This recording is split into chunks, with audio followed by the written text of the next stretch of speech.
நேயர்கள் அனைவருக்கும் என்னுடைய வணக்கத்தை தெரிவித்துக் கொள்கிறேன். நான் வேல் மருத்துவமனை நிறுவனர் டாக்டர் கே.என். சுப்பிரமணியன். இன்றைக்கி என்கிட்ட வர்ற பேஷண்ட்ஸில் அதிகமாக வர்றவங்க விளையாடுறப்போ முழங்கால் மூட்டு அடிபட்டுச்சு அப்படின்னு.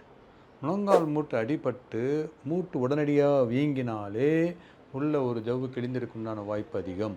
முக்கியமான ஜவ்வு என்னவென்றால் ஆன்டீரியர் குரூஷியல் லிகமெண்ட்னு சொல்கிறோம். அதாவது ஏசிஎல் ஜவ்வு கிழிந்தாலே மீண்டும் மீண்டும் அந்த மூட்டு விலகி கொண்டே இருக்கும், மேலும் வலி உண்டாகி கொண்டே இருக்கும். ஃப்யூச்சரில் ஆர்த்தைட்டிஸ் வர்றதுக்கு வாய்ப்புண்டு. அதனால் அந்த ஏசிஎல் ஜவ்வு கிழிந்தாலே அதற்கு முக்கியமான தீர்வு என்னவென்றால் ஆர்த்ரோஸ்கோபிங்கிற முறையில் ஏசிஎல் ஜவ்வை சீரமைக்க வேண்டும்.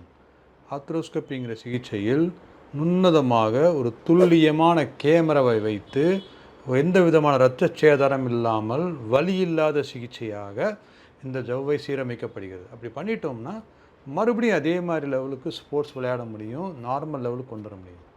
மிக்க மகிழ்ச்சி. வணக்கம்.